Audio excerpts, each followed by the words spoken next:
Hi everybody, Joe Konkoly in the shop. Today on Facebook Live we're going to do a little mini shop tour, take a look at talk to a couple of the luthiers here about some of the instruments they've been working on of late. And we're going to start with Shel Croce. He's got a quartet, 4 A-model mandolins, 4 Gibson A-model mandolins, and 1 Gibbons. Very close in spelling, but a slightly different animal. So let's walk over to Shel's bench and see what we got here. Pull out some mandolins. Right.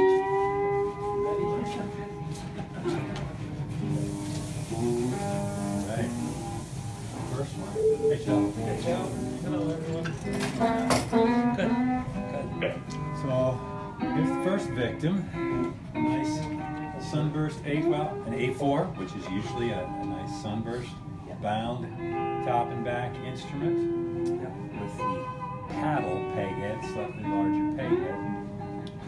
So what's going on with this one? This one came back. It actually went out. There was a little bit of binding that was missing, so I just kind of patched in a small piece there. I found a piece that was old and yellowed, so I tried to patch it in there. So it's pretty much it's got the original bridge and the original tailpiece cover. I was looking at the tuners when you had it flipped around the other side. Those have been replaced. Those are not original tuners, but they're fairly old. So only a small amount of repair work done to this one, but it'll be interesting to do some comparisons. So let's set this one aside. Do we know how old this one is? I'm not sure. 26. In 1926. So you have.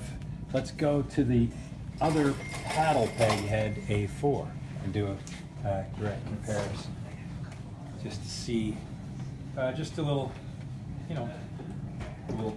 compare years and hardware and any other features that This one's had a lot of work done. Yeah, so this is a different. So it does have the original tuners. That's what they does have the original open geared tuners, as opposed to these Kluson style tuners from the 50s or early 60s, I would guess. These are Gibson Klusons, they say, or do they? What do they say here? No, they say, yeah, they do. Gibson Deluxe, right there. So they are from a later Gibson mandolin. 50s, I think. Yeah, I'd say 50s or early 60s, most likely. Yeah. This one has its original ebony bridge with the small nickel-plated thumb wheels. There's another thing I noticed. This one, as you said, has had a fair amount of work done to it. Yeah, this one's been refinished. Yeah, the first thing we can see is a stark difference between the sunbursts, the color of the sunbursts, and this one has its original finish on it, which is definitely very checked. A lot of checking on it, and it has this. It has a gloss, a nice patina to it. It's gloss, but it's like a low gloss, whereas this one has fairly new nitrocellulose lacquer, a more red color to the sunburst, as opposed to this darker maroon dragon's blood color. A newer bridge. It has the slightly larger thumb wheels. A newer tailpiece cover. It does not say the Gibson on it. Yep. But it has the original tuners, and the logos are slightly different. This one. Well, this one doesn't have a truss rod either. Yep. So this one has a truss rod with its cover there. No truss rod over here. The Gibson on both of them, but the script is slightly different on that one. Yeah. So let's take a look at this one in that same way. You can see no truss rod cover. The Gibson slightly more elegant on this one. The first one's a little blocky there, but they both have the fleur-de-lis inlay. No truss rod cover.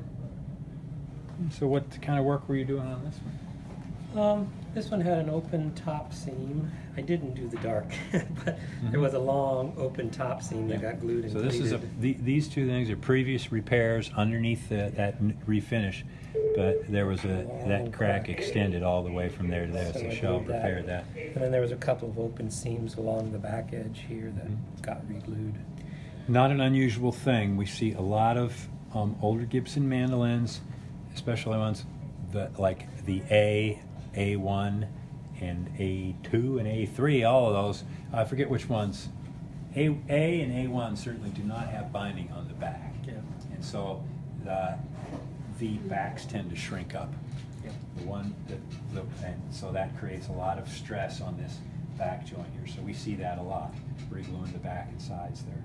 Yeah. Mm-hmm. Yep. Mm-hmm. So that was pretty just cleat that crack, level and dress the frets, and set it all back up. Mm-hmm. So this one got very finished nice today, so mandolin. it's going to be for sale soon. Oh, okay. So this one's going back up for sale after that binding repair, and this is a newer This is supposed to be a consignment. 1920, Uh-huh. which is obviously why it doesn't have the truss rod. Yeah. So older one doesn't have a truss rod. 26 does. So Alright. there's that one. Let's do the other Gibson first, and then we'll do the. So this is a instrument that we've had for a while in the shop. Needed fairly extensive work. Michelle just finished it up a little while ago. So this is a little very similar. This is also an A4. But Truss rod. That's the truss cover, rod. and another variation on the Pearl Gibson there, and its look. But the Snakehead, you go. peg head, so much more narrow, tapered to the top. The paddled peg head is narrowest here and gets wider as it goes to the top. This one starts fairly wide and narrows the other way. The Snakehead peg head. And it's also a little narrower here, and the fingerboard is narrower at the nut end too, if you can Yep. see that. Yeah, slightly wider string spacing at the nut, narrow, closer to a Lloyd Loar spec at the nut. So here. this is a 24. Mhm. And I don't know, you can't hardly see it, but it does have the Vierzy. Ah, yeah. You can't really get in there. I don't know if we can get the camera. So it has a structure on the inside. It's like a disc with two arms that hold the disc. The disc floats in midair, and the inside there, those two arms are gluing it to the top. It's called a Vierzy tone producer after, I'm assuming the guys that designed it, but it's usually, in my mind, a Loar era thing. You very rarely see it on an A style instrument. Most of the time it's in the F style instruments. Yep. Mhm. Yeah, I'd never seen one in one of Yeah. these before. I was surprised. And whether it is a real tone producer plus thing or not is up for debate. Some folks call it a Vierzy tone reducer as a little joke. But so it has a non-original rosewood bridge with larger thumb wheels, but a nice The Gibson engraved tailpiece cover, and the color on these and the size of the sunburst is very similar. You know, Yeah. this one finishes just in a little better shape here. You know, yeah. But not much of it, no burst at all on the back, but the neck is somewhat bursted. Anyhow, so this one had a fair amount of work done to it. Yeah, there's those nice open-geared tuners, original open-geared tuners. So the neck was loose on this one. It was actually, there was a gap at the bottom, so I had to actually remove the fingerboard to take the neck completely out so that I could refit the dovetail and get it so that it was nice and tight again. And after doing that, I also, since I had the fingerboard off, I added a shim underneath the fingerboard to help with the neck angle in the end, so that we would get some adjustment with the bridge. So it's a little thicker at this end, tapering down to nothing at this end, and then the fingerboard went back on over that. So in the end, we've got some nice adjustments. So the first thing that occurs to me, and I know the answer to this because Shell and I talked about this as he was doing repairs, so we really decide what we want to do. But when the neck comes off, a lot of times it's to change the neck angle, to reset the neck. And so why didn't we just take more material off the heel of the neck here and taper it to nothing there to change the neck angle so that it would fit on there, give us that increased bridge height in the first place without having to reglue the neck and shim the fingerboard. Resetting the neck on a mandolin is a little more challenging than on a guitar because of the super tight curve of the sides that come in here. And on some mandolins, the heel cap, there's a little piece of wood glued to the back side there. On a lot of mandolins, the heel cap is part of the back. So if you change the neck angle a fair amount by reducing that heel, the heel cap would hang over the edge, and you'd have to redo the heel cap. So, and when you change that, this footprint that the heel occupies on the sides can change and expose unfinished wood. Yeah. And so there's only so much. I guess what I'm trying to get is there's only so much you can do. There's a limit to changing the neck angle when you reset the neck on a mandolin. That is a lot of times there's a nice place to stop there, so that you don't have to change any of those other things. But because we have started on the advice of some experts that we met at a seminar that we were both at, where removing the fingerboard is a standard procedure for a lot of mandolin builders and repair people during a neck reset and restoration, where as guitar guys, we hesitate to do that sometimes because it's just a bigger gluing area and a little more challenging thing. It's not necessary as part of a neck reset. You don't have some of those same challenges. So when you have the fingerboard off to reset the neck, Shell has done a number of these where you put the fingerboard back on, and you can do this tapered shim that he did. So show him. Well, I would add one other thing too that we have to do as a guitar. When we do it with guitar, though, the extension quite often, if you just put it all back together again, if you don't put a shim under there anyway, you have a fall off. So you have to put a shim under the extension if you want to keep it nice and the projection all the way down nice and straight. So there is a shim quite often on the guitar. Yep. One of the other reasons why I didn't in this case too is that the binding has shrunk quite a bit, and the heel cap actually fit really well still on the, once I got everything tight again, the heel cap fit the shrunken binding really well. So I would have had to actually fit this area here and then recut along the heel cap area too. So it was just easier to make a tapered shim to be able to just leave this area intact and then straighten it out and get my neck angle. Yeah. So let's take a look at that shim if we can. I don't know if we'll be able to see that on the camera. It's only about 1/16 of an inch thick here, and it tapers to 0, and it stops right up in here somewhere. It's pretty much the 0 point.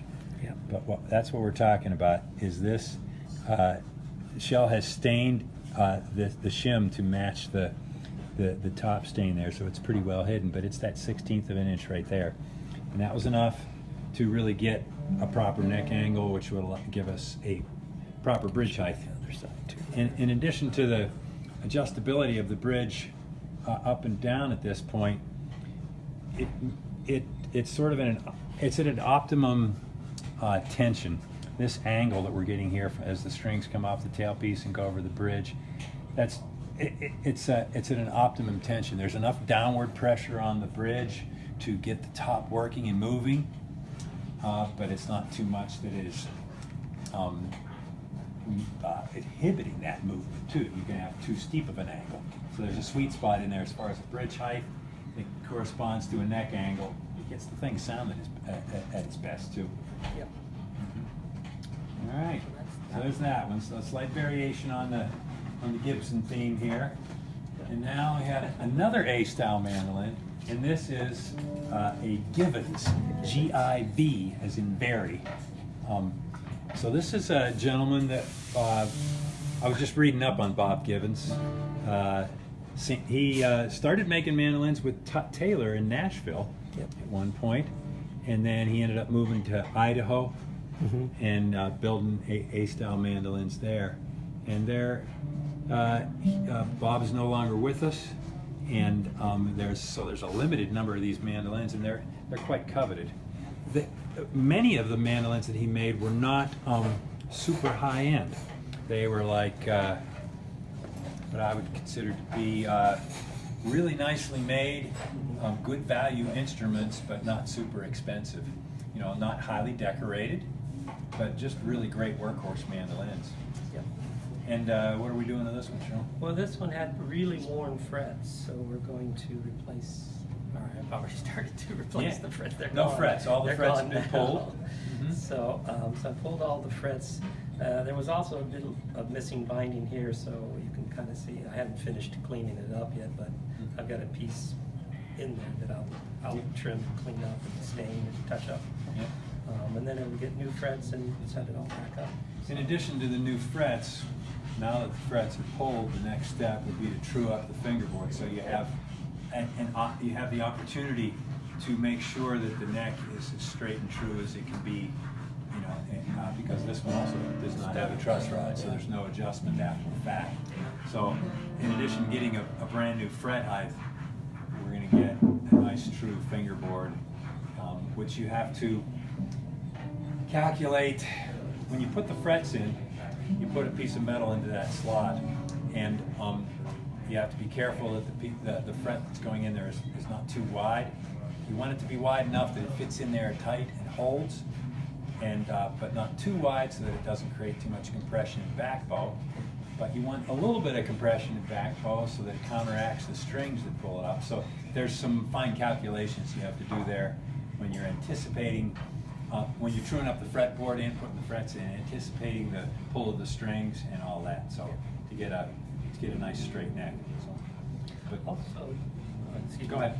I was just going to add, supposedly, at least according to the case, which is somewhere else, there's a picture. Supposedly this was owned by Butch Baldassari. Oh yes, The mandolin player.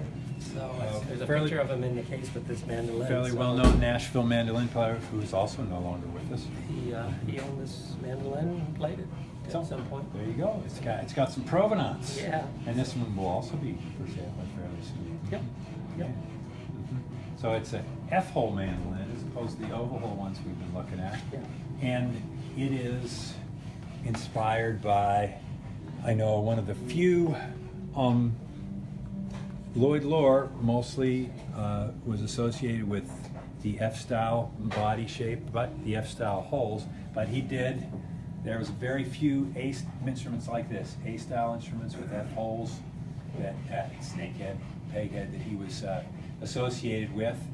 And that there's one in particular that we had a few years back here that is, Taylor owned it. and it also has a connection to this instrument because Bob Givens started making mandolins with Tut Taylor, who was a collector and player, and Tut Taylor, it was the person who owned that original Lloyd Lohr one that we had, which he loaned to Sam Bush, and Sam Bush played that instrument. So Yep. all these are all tied in together here in various different ways. So Yep. very cool. Yep. Thanks a Okay. lot, Joe. All right. You're welcome. Quartet of Bye-bye. A-style mandolins. And now for something completely different, as Monty Python would say. I'm gonna come over here and talk to Mike. Mike Haynerhoff. How you doing, Mike? Good. Mike's got a really cool guitar here. Yeah, this is a Buck Owens American from 1970 or 1971, and this is one of those cases where, as you're familiar with, you're working on a guitar that someone did a bunch of super sketchy work to about 30 or 40 years ago. So. This is a real restoration because it's not only dealing with the ravages of time and playing wear, but also some unfortunate choices made by other repair people Right. at a different time and a different era. That's very true. The two main issues, which are sort of the same issue, you see this bridge. You can see how thin it is. That's about half as thick as it should be. I'd say that's about a third as thick as it should So be. it's super thin. That's tiny. And Yeah.